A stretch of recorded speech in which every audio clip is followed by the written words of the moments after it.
Hey, it's Crockett here. How are you? Hey, I have had a chance over the past, 2 months or so to get to know a young photographer who is very talented. She's bright, she's articulate, she knows what she's doing, she's got a good DSLR, she uses good lenses, she understands why you use good lenses, but she's struggling right now on whether or not she should just give up on weddings or if she should keep going. And she asked me for a little help. She said, "Hey, can you take a look at this and give me some ideas? What do you think I should do?" And her work is very fashion oriented, and of course we're in Chicago, so there's not a lot of fashion work available. So for her to make money as a fashion photographer is going to be extremely tough. She does do some kind of fashion-y shots in her pre-wedding shoots sessions that I think are really nice, and I think that that's one of the draws of where she's at. However, the real reason she wants to give up weddings is she's figuring out what the dollars per hour are. And the reason that her dollars per hour is so low is, you guessed it, her workflow. It's a wreck. So she asked me politely if I could give her some tips because she discovered kind of who I was and the fact that I know a little bit about efficiency. And I would love to see this young lady become extraordinarily successful. And in fact, I plan on working with her in the future once she develops. She's still a little green. She needs to develop a little stronger portfolio, a little broader base of images to work on projects with us. In fact, I could see her being a speaker one day. No kidding. Well, the first thing I said is that you overshoot, and she does. There's no reason to shoot 2,500 images at a wedding, particularly when most of them are raw.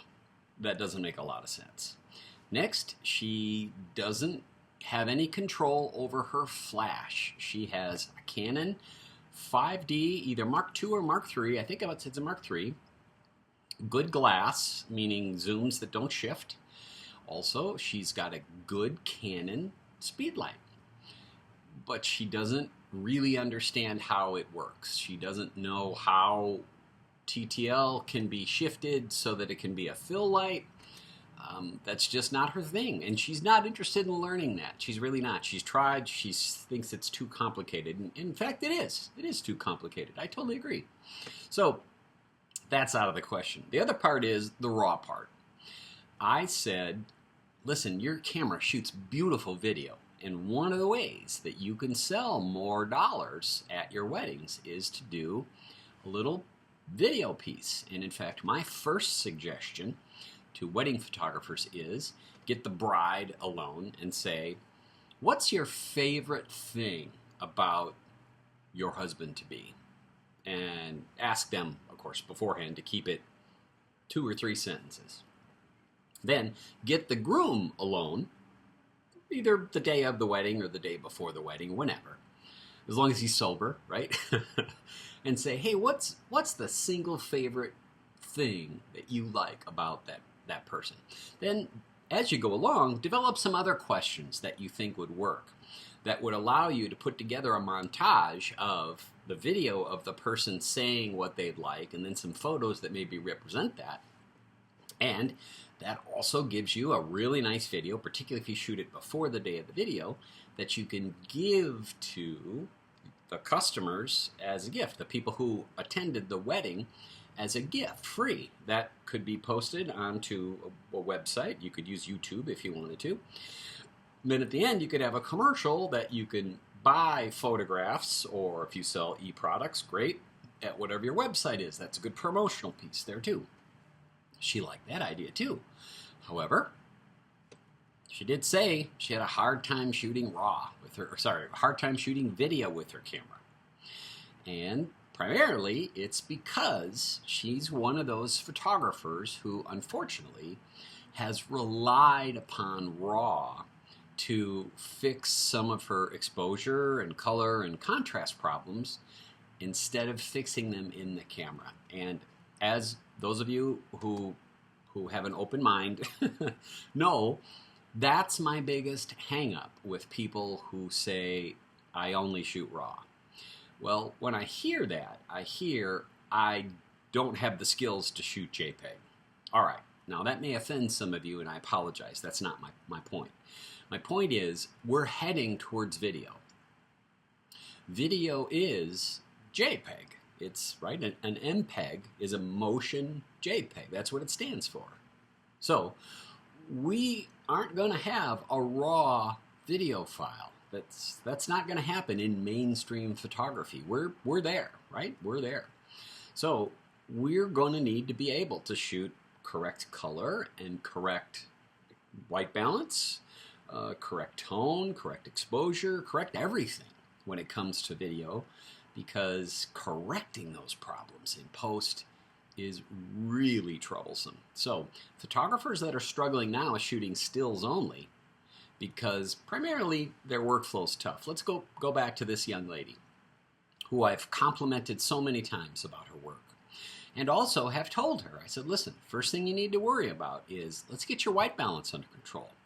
All she uses is auto white balance. She didn't know that when you could shoot raw, and look, this is totally okay. It's really okay. If you didn't know this, that's okay too. You can still use custom white balance when you shoot raw, right? And some veteran photographers are going to look at me like I'm nuts. They go, Will, are you kidding me? People don't know this? I go, look, the things I've learned over the last 3 months, wow, unbelievable. Well, I said, choose a tool that works best for you. Here's two that I like a whole lot, right? I don't like Expo disc that goes over your disc for grade card because it's just too hard to use properly. And in fact, most people use it improperly. They put it on and they just take a picture of the bride and groom light reflecting back. Don't do that. That's not how that product works, right? Don't do that. So what I say instead is use one of the pop-up grade cards, or of course, Color Checker Passport is terrific. In fact, I've been known in days gone by where we would shoot bride and groom type of stuff. We would shoot it, and I'd have a grade card actually to be taped to the inside lapel of the of the groom, or if there was a little overlay of the bride's dress, I'd be able to sneak a grade card that no one would see it and put it inside there. That way we could always flip it over, and I could get my lens to choose only that section, and I could shoot that grade card and maybe walk around with a grade card all the time. So it would be a piece of cake to grab grade card. So grade cards are terrific for white balance. They're not used for exposure. Please don't do that. Those days are gone. But if you can first get in control of white balance, get off of white balance. If you're trying to wean yourself off of raw because you don't want to spend 5 to 15 hours this girl is spending on a wedding going through those images. Wow, that's rough. Hey, you know, one other way, if you really do want to shoot raw, is to do like my buddy Ken Schallenberg does. And I know a couple other photographers. They find some of those offshore sites that will take your raw files and will convert them for you and then send you back the raw file and then the JPEG from that. And if you don't like it, you can either adjust the JPEG if it only needs a little bit, or you can adjust the raw file. Now, the next thing is that this young lady didn't know that Lightroom, for instance, has some very powerful tools for adjusting JPEGs. She thought once you shot a JPEG, that was it. There was no highlight adjustment, shadow adjustment, whatever. So what I did is I took one of her images that was shot poorly as a raw file. I did no corrections to it. I exported it as a JPEG that needed some help. Pulled it into Lightroom on my laptop. And then I showed her, hey, look at this. We can restore this. We can fix that. We can change that. She goes, wow, I didn't know that. And of course, she has the Adobe Cloud subscription, so she can just download Lightroom however she wants. So slowly but surely, I'm giving this wonderful young lady the tips that she needs to become more efficient, and that's all that is. If your job is to capture a wedding and to deliver a set of prints, in this case, as well as a slideshow, a video slideshow, then you need to just get a camera and get some talent and get some lighting and use your skills to make the best pictures possible. How you do that doesn't matter to me whatsoever. I'm very comfortable shooting JPEG. I still flip the RAW button from time to time. Look, there's no problem with it. I'm certainly not anti-RAW. I am anti-dropping business because you're frustrated of making $2 per hour. When in fact, if you were to educate yourself and were to practice and were to learn with that great equipment how to now quadruple the dollars per hour by shooting off of auto white balance, particularly if you're a Canon shooter. Look, the auto white balance on a Canon camera is really not the greatest. There are others that are much better. Okay, well, what if you were able to solve your white balance problem? What if every RAW file you have had perfect white balance every time? I'm not saying that all my images do. They need to be adjusted too, but there are ways to fix that. Then, when you're moving RAW files, you're talking about a lot of data, right? She's running out of card space. She's filling up all this stuff. She's not doing on-site backups. Wow, that scares me too.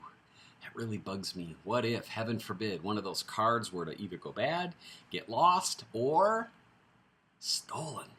Right? Wow, that's rough stuff. So, anyway, I see this young lady wanting to give up weddings because of her workflow. And I know workflow. And at least she's open-minded enough to say, wow, that's a great tip. I'm going to work on that. And she is working on that. And then I give her another tip, and she does work on that. And I give her another tip. And finally now, at least I've got her to shoot RAW plus JPEG. She bought bigger, faster cards. I've got her to start experimenting with shooting video because I want her to see the video, see what's wrong with it. That way she knows what's wrong with her RAW files too. So if she can correct that as we go, slow but sure, we'll get to the point where she's going to be profitable, right? Because that's what she really wants to do. And this girl is talented enough, I hope she is profitable. In fact, to prove a point to her, I took 2 of her images that she had shot as JPEGs. And I put them side by side, and I printed them so that they were 44 inches wide by, I think, 62 maybe inches tall. I put her name on them, and I made a poster to go into the window of a studio that she shares with 3 other photographers in Chicago.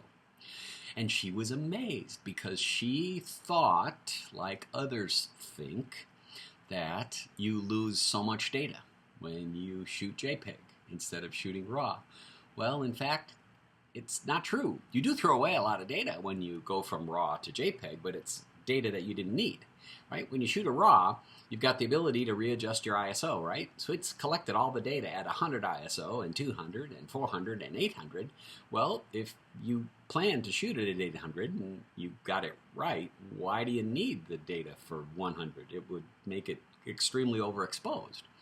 So yeah, of course you're throwing away a lot of that data, but that data doesn't help to make that JPEG at all. So in fact, even though some manufacturers are very reluctant to go public with the data, I know for a fact that there are camera manufacturers that have internal processors on their cameras that will produce a better JPEG right out of the camera than it will if you were to give a RAW file out of the camera to any RAW converter known to man.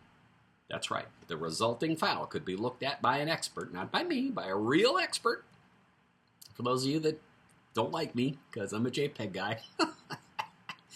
And you'll see that out of the camera, the JPEG is in fact a better file. That's right. So we're moving towards that hybrid universe that we talked about a couple years ago. One way to do it is to start working on that best JPEG possible. So if you are a rely on RAW type of person, start practicing when you can. Shooting the kids, shooting the pets, right, whatever. Shooting in JPEG. Why? Because video is JPEG.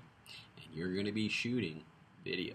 So That's going to make you some money. You want video that you don't have to ever mess with in post-processing. Coach here saying thank you very much. Talk to you later.